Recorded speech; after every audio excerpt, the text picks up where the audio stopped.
Nagbabalik na naman ang inyong tagapaglingkod ng mga balita at pawang katotohanan lamang. Naging mainit nga usapin sa mundo ng social media. Talaga naman itong si Lisa Tanas na ito ay pinakitil pa ang buhay ng mga judges nang sa ganun ay mapawalang bisa ang kanyang mga kasalanan. Matatandaan nga natin mga kaibigan at tinalakay nga natin ito noon na talagang nahuli nga itong si Lisa Tanas nagpagbebenta ng mga pulburon sa ibang bansa. Ngunit dito nga natin mapapansin na talagang ginamit nga lahat ng salapi at alas ni Kuting ng Norte at Lisa Tanas nang sa ganoon ay makawala ito sa mga kanyang hinakarap na mga kaso. Ngayon nga ay talagang marami itong pinakitil ng mga judges. Ngayon nga ay talagang nanggagalaiti ang taong bayan ng malaman ito dahil pati mga judges ay talagang hindi nga nasuhulan ni Lisa Tanas, ngunit kalaunan ay talagang pinakitil ang kanilang mga buhay. Ganito na lamang itrato ni Lisa Tanas at Kuting ng Norte ang tao na mas masahol pa sa hayop ang kanilang tingin dahil talagang parang walang buhay ang tao na kanilang pinapakitil at parang walang pamilya. Banat ng maraming netizen na makakarma rin itong si Lisa Tanas na ito at makakahanap ng katapat. Well mga kaibigan, para nga sa karagdagang impormasyon, panoorin nga natin ang buong video. At kung bago ka lamang sa aking channel, huwag kalimutan i-click ang subscribe button at notification bell para lagi kang updated sa ating mga bagong video. At para sa sulit viewers natin dyan, maraming salamat sa walang sawang pagsuporta. Ito nga si Bangag Jr. na siya ay mag-file ng kaso dito sa Amerika ng defamatory since may apat naman na silang may final sa akin. So dagdagan niya pa ng kanyang kaso ng defamatory para ma-present ko nga dito sa Amerika, sa Korte ng Amerika, ang authentication ng pagsisingot niya at magharap kami sa korte at nang maisampal ko sa kanya, ipalunok ko sa kanya yung authentication ng pagbabangag niya. But syempre, takot. Okay? Takot siyang mapag-usapan ng international, kaya ang ginagawa niya ngayon, mga kababayan, ay paninindak gamit ang DOJ, gamit ang gobyerno para sindakin si Maharlika, gamit ang kanyang mga trolls. Right? Gamit ang mga trolls na yan, takutin si Maharlika, Oh. Ano to?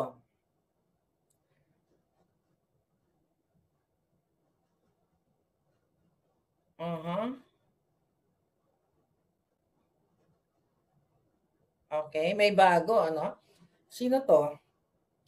Hindi ka, I committed, ano to, from Gilberto, tika ha, may pumasok na ano what is it? Bagong, we'll see. What is this all about? Okay? Basahin ko lang to, baka may idea kayo. May pumasok from post ni Gilberto Repizo. I committed to support the billion peso worth TOR.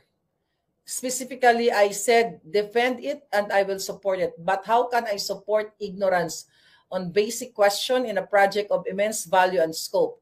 Outside my market study is an unacceptable defense. The hope cannot just barge into an independent meeting, make an accusation, shout at everyone, and demand signature affixation in one meeting. Ano to? Lest you forget you have nothing to work on now and be frenzied about it. If I and BAC did not disqualify on most qualification, the previous bidder, the procedural recorded proceeding is okay. Okay.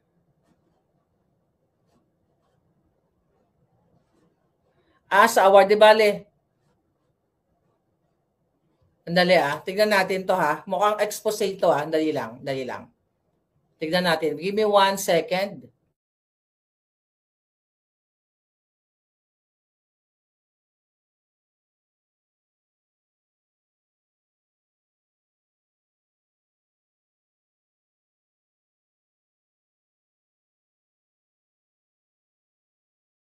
So mayroon tayong expose pero video ay audio. Tsaka na lang natin, pakikinggan muna natin later. So I cannot comment right now. Pero may bago tayong expose na sangkot na naman ang DOJ. So we'll talk about that maybe after this. Medyo mahaba, 16-minute yung video. Yes, sabi ni Grace Lagarde, ayan, never again. So ngayon mga kababayan, talagang kailangan ninyong okay. kailangan talaga natin na dapat wag ipasok yung mga bangag na yan. Dahil ngayon ay gusto nilang pati ombudsman, yung pag-disqualify kay Wakwak Garcia, Gwen Garcia ay pinanghimasukan ng mga bangag. Di ba? At gusto talagang ayaw bumaba sa pwesto itong si Wakwak Garcia. At ngayon ay pinagtatanggol siya ni Marcos Bangag. Kaya nga ang sinasabi ni ni Ombudsman Martires ay dapat manghingi daw ng paumanin itong si Wakwak Garcia dahil sa sinasabi niya na politika daw ang nasa likod ng preventive suspension niya. Hindi ito politika. Dahil siya talaga ay nagbigay ng permit illegally. So yun ngayon pinagpapaliwanag siya mga palangga. So sabi dito ni Governor Ombudsman Martires kay Garcia, kailangan niyang magpaliwanag dahil ito ay hindi politika. So yan ngayon, mga kababayan, ang malinaw na talagang wala na kayong patutunguhan sa bansa ninyo. Dahil ang mga adiktos ay nagkalat, ang pakikipagsabuatan ng mga governors, kay Bangag Jr., kitang-kita na yung mga illegal nilang ginagawa. Ano nangyayari? Magkakasabwat sila. Di ba? Ang mga Duterte, si Pangulong Duterte, pinakidnap nila. Ngayon, ang mga ayuda, ang mga pera, harap-harapan nila na sinasabi ni Jude Asidre ba yun?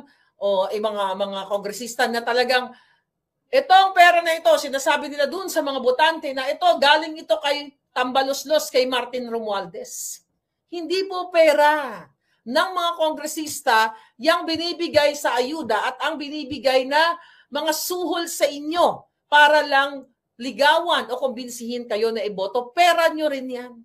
Taxpayers money yan and it's okay, natanggapin nyo yan, pero wag na wag nyong iboto lahat ng bangag administration candidates. Tignan ninyo harap-harapan. Imagine niyo kung kaya nilang ibigay common sense.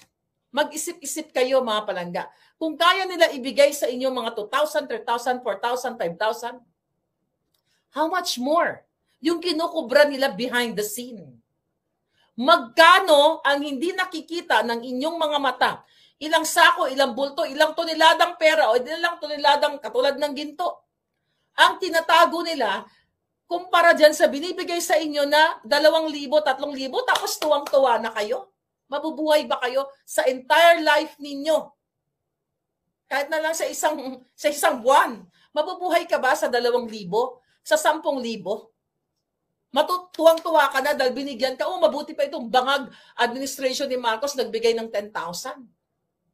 Tanga po kayo o wala kayong, mahina ang inyong kukote kung yan ang understanding ninyo na binigyan kayo ng 10,000, 5,000, ay mabait na sila. Ang ibigay dapat sa inyo ay what? Trabaho,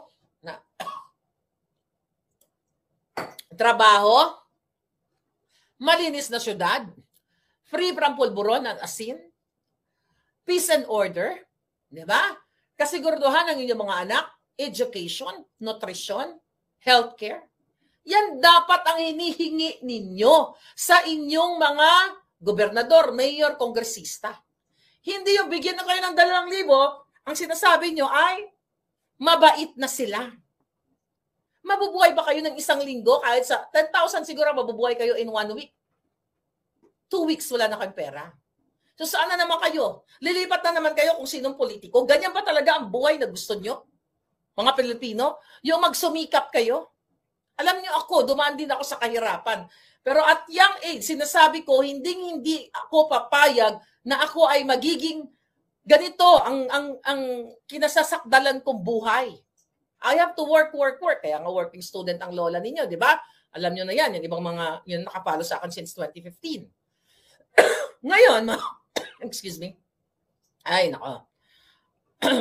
Oy, by the way, sa Vallejo, bukas may event dyan sa San Francisco. Sana makapunta po kayo at pinost natin yan sa ating Facebook page. Ngayon, mga kababayan, eto na lang ba ang ating mga senior citizen? Ngayon, lalo na ngayon mainit sa Pilipinas. Recently, may namatay na napila sa ayuda. Hindi ba kayo naaawa sa sarili ninyo na pumipila kayo sa ayuda para kapalit ng boto ninyo? Ako at young age naramdaman ko na yan. Di ba? Kasi marami na ako nakikita mga nagpapapila-pila ng ganyan.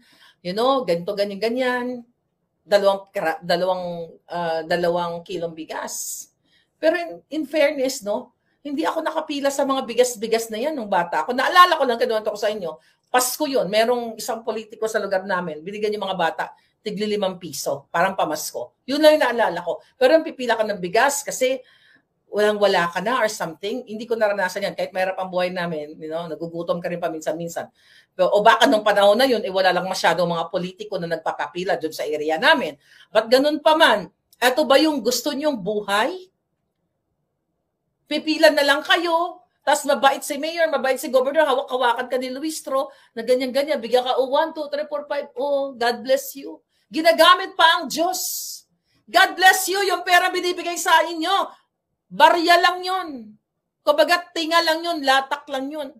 Behind the scene, yung kanilang mga inuuwi na pera galing sa kaban ng bayan na supposedly para sa healthcare, bridges, school, name it, livelihood programs para sa kalwanan ng isang bansa. Kinukuha nila, ninanakaw nila, tapos iboboto mo pa yung bangag na ayaw magpapulburon test. Sige nga. Ito ba ang klaseng bansa na gusto nyong galawan na hindi nga kayo makalakad ng gabi o kahit araw ng safe ngayon dahil nagkakalat ang mga pulburon. Samantala, yung mga politiko na yan, ginagamit lang kayo. Yung mga tiwali na yan, every election, bigyan-bigyan kayo ng barya, ng bigas, Pero ang malaking bulto ng pera ay pinapagawa nila ng bahay, binibili dito sa Amerika, sa Europa. Dito sila namamasyal. Na-enjoy nila dito ang buhay sa Europa, sa Amerika, sa Japan, yung mga mayayamang bansa, nang hindi sila kakabakaba na sila ay dudukutan o tututukan o babanggain ng mga adiktus. Nakikita nila yung mga magagandang progreso ng mga bansa na mayayaman, pero ayaw nilang i-apply sa inyo. Kasi alam nila, kaya na lang kayong bayaran ng tigda 2,000 eh. Tuwing eleksyon, bayaran natin ito, mga hampas soil na ito. Slap soil, sabi nga kanina ni Palangga. Bayaran na lang natin to, bigyan na lang natin to ng 2,000, 3,000, 10,000. Yan lang naman yung mga yan eh.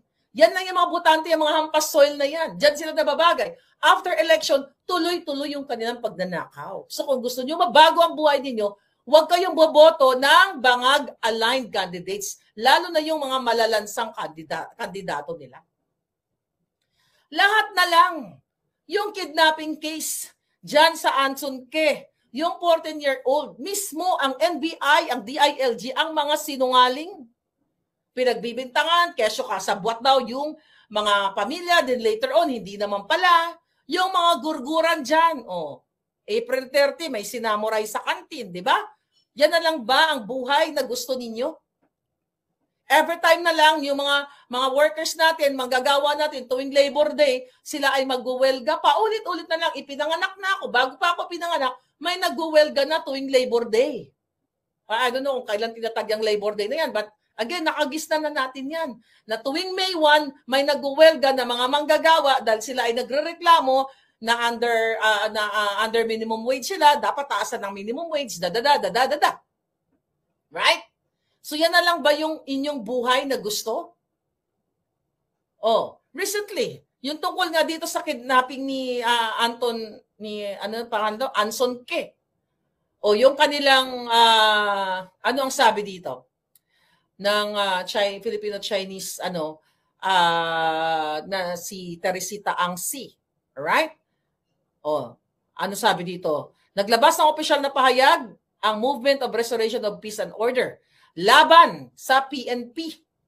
Alright, yung MRPO, ito yung grupo ng mga Chinese. Dahil sa pagkadawit ng anak ng negosyanteng si Anson Ke na si Alvin Ke, bilang umano'y mastermind sa pagdakip at pagpaslang sa kanyang sariling ama noong Abril. Itinuro ng nahuling suspect na si David Tanliao ang anak na umano'y nasa likod ng krimen.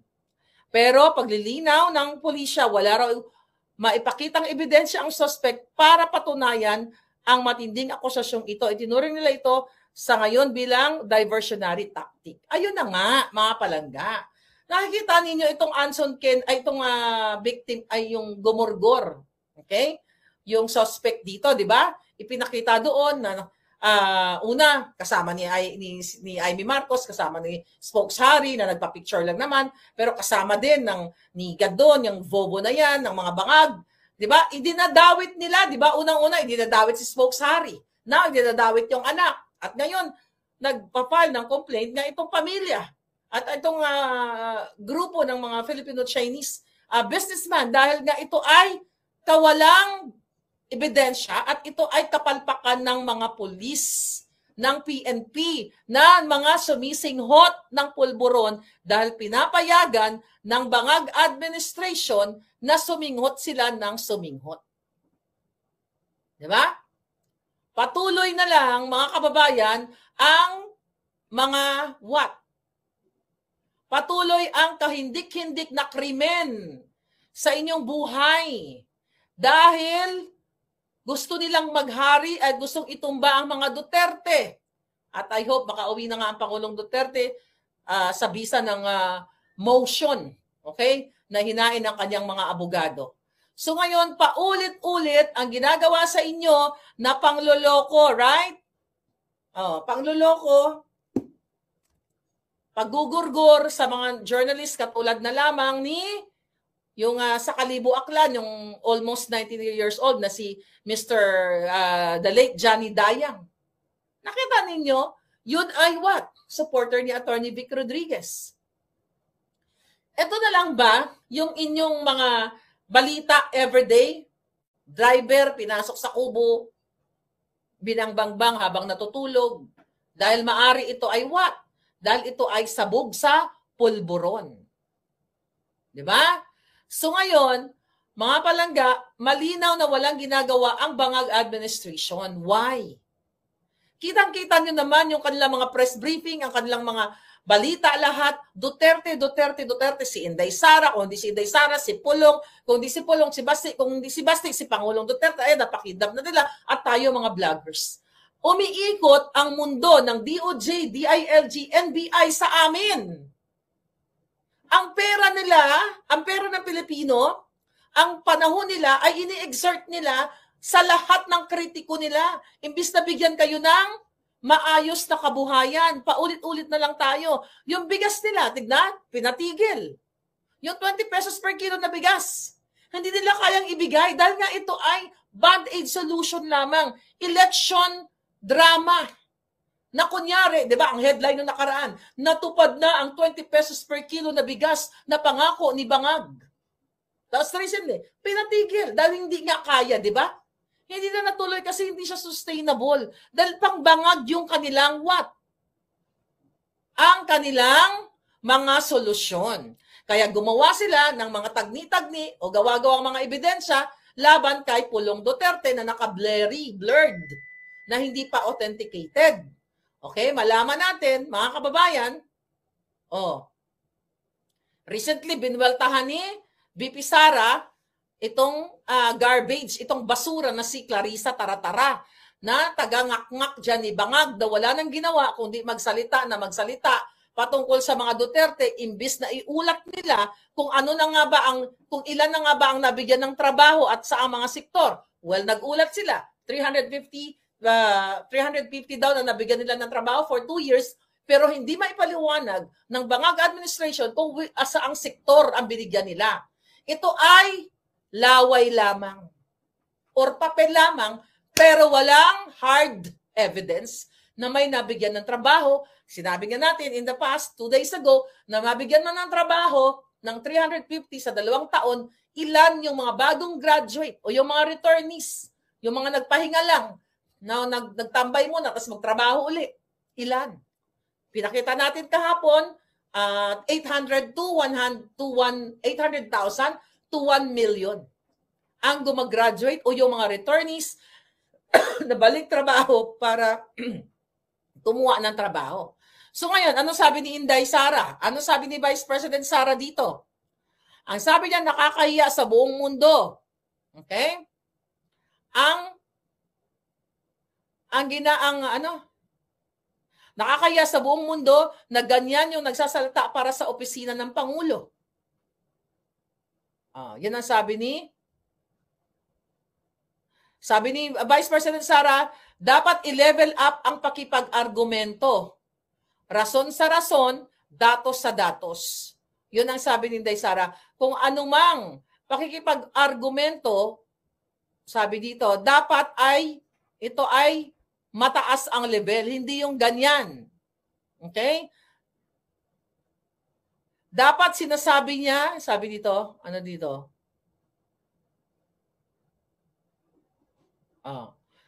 Sinasabi ni Inday Sara dito na ang ginagawa ng kanilang tagapagsalita na si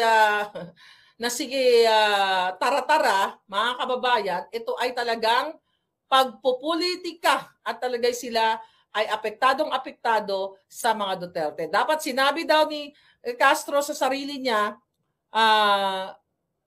dapat sinabi niya sa sarili niya kasi yung unang-una na mumulitika gamit ang opisina ng Office of the President. Nakakaya sa buong mundo na ganyan yung mga pagsasalita niya. So basura nga, di ba? Sabi nga, nakakatawa naman to. Nakakatawa talaga itong garbage in, garbage out.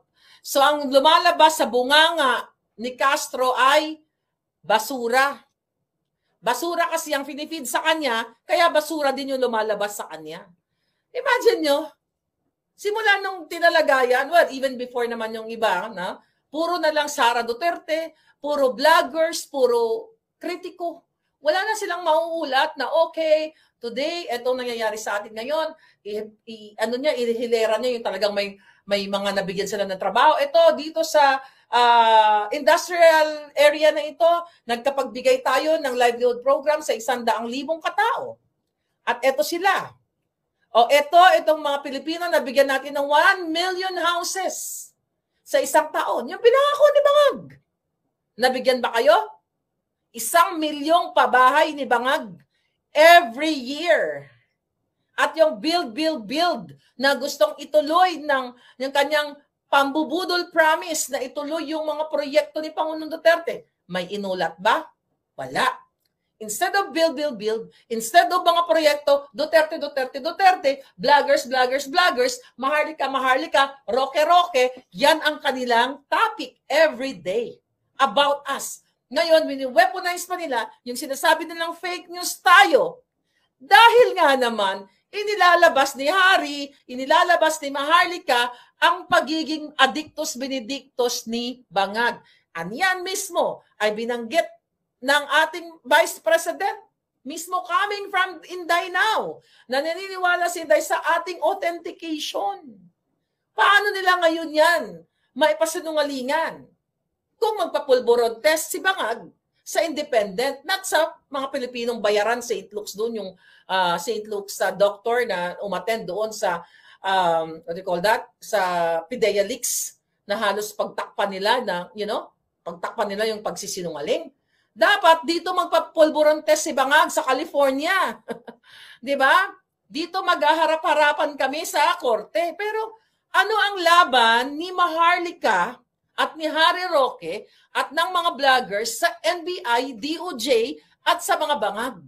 Ano ang laban namin para i-defend ang aming mga sarili sa fabricated cases, fabricated address sa akin at lahat ng pangaharas, panggigipit? Kasabwat ang mga kongresista, dapat talaga lipulin na lahat yan. Burahin na yung kongreso. 'Di ba? Garbage in, garbage out, sapul na sapul sila kay Inday Sara. Kaya nga, ito ang revenge nila sa mga expose ko. Ay, takutin si Maharlika. Tignan mo yung kanilang mga troll. Maharlika, matakot ka na Interpol. Tignan natin. Kung kayang manghimasok ni Santiago ng DILG-NBI dito sa Amerika. Sige nga, hinahamon ko yung mga buwakan ng inang yan. Kung talagang kung talagang si Bangag ay dinefame ko, bakit hindi si Marcos Jr. ang paghainin nyo ng kaso? Powerful eh. Mag-file siya dito ng kaso sa California at dudurugin ko siya. Papalunok ko sa kanya ang what? Dudurugin ko siya sa korte. Papalunok ko sa kanya ang authentication na addictus siya. At baka dito pa tumulo lalo ang dugo niya. O baka ano tawag dyan? Baka mag-withdrawal, syndrome siya dito pagkaharap ako. Hindi mo na ako mag-isinghot kasi makaharap ko si Marnica, mas magkirig-kirig. Magkirig-kirig siya sa korte. Di panalo na. O, panalo ka na, Marnica. Nagkirig-kirig na yun. Di ba? So, hindi mo siya dinefame kasi talaga nagkirig-kirig. Nakita. Tapos may toxicology test. O right there and then, toxicology siya sa... Di ba? Ano mangyayari doon? O, di pag-usapan tayo ng buong mundo. Yun ang gusto nila eh. Right? O. Alam nyo, talunan na yung mga yan. Imagine mo, si Inday Sara, kahit saan magpunta, kinukuyog ng mga supporters. Recently, nakita ninyo, may nadaanan si Inday Sara ng isang bahay, bring PRRD home. Ano nangyari? Bumaba si Inday, tuwang-tuwa yung may-ari. Randomly yun. Ano sabi? If true yung sinasabi ni BP Sara regarding DA na may picture sa isang resto na may pulburon sa table, din maganda, masilip. Hindi ko alam yun. May sinabi ba siyang ganyan? I don't know. Kailan niya sinabi yun, Palangga? I don't know about it. Sa table? Baka nakalimutan ko lang. Yes, Teresita Tobaro. Kaya pala, ano daw?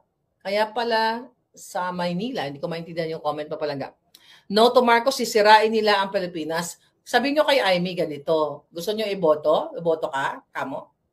Iuwi niya yung 350 tons na gold sa Pilipinas bago mag-eleksyon.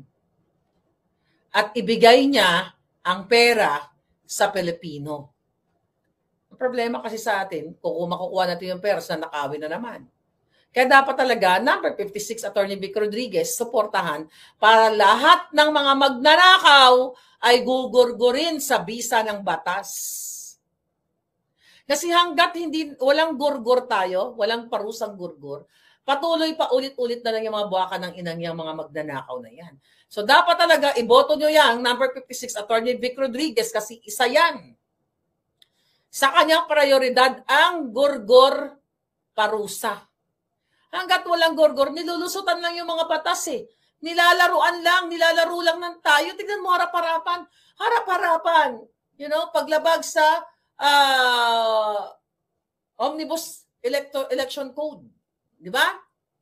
Yung pagbibigay ng pera, pero parang wala lang. Harap-harapan, in-announce na yung pera galing yan kay Martin Romualdez. Harap-harapan sinasabi ni Amy Marcos na yung kanyang pinsan ay nagbigay ng 20 million pesos sa mga kongresista.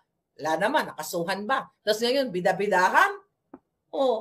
Kung yung pinag-uusapan natin na 350 tons na gold na ngayon ay iniimbestigahan din sa Hong Kong, hindi lang po si Bangag at ang mga anak ni Bangag ang mga apo. Lahat silang pamilya, yung immediate family nila. Si Amy Marcos, si Irene, si Bangag. Yan sila, yung mga asawa nila, yung mga anak nila, mga kapu-apuhan nila.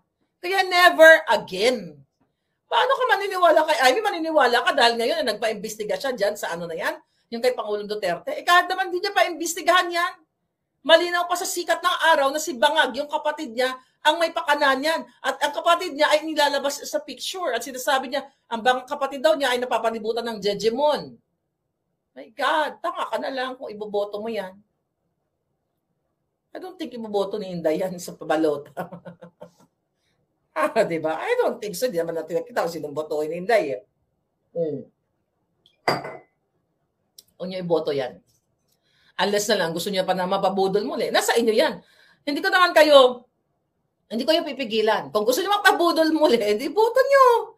Yun lang naman iboto niyo. Pero kung gusto niyo siyang hamunin, kunin mo na yung 350 tons na pulburon doon. Ay, na pulburon. Na ginto. Do you think wala siyang kinalaman doon? Marcos family po ang nakalagay doon. Ano siya? Unless na lang kung iba apelyido niya. Sino ba yon? Yung chinichismis na anak siya ng mayor, whatever. Anyway, ngayon, yung Marcos wealth, yung Marcos gold, totoo yun. Ngayon, hindi siya exempted dyan. Kasama sa dyan. So habang sila ay nakikinabang sa pera ninyo, sa mga ginto, galing sa Golden Buddha o sa Gold Reserve natin, mga kababayan, huwag kayo magpapaniwala sa kanya. Oo nga, may nilapit kami kay Amy na humingi ng tulong, hindi masagot at mabigyan. Hindi ko iboboto yan. Marami ang homeless ngayon dito sa QC, pero botante sila, dapat tulungan sila, sabi ni Buddy Buds.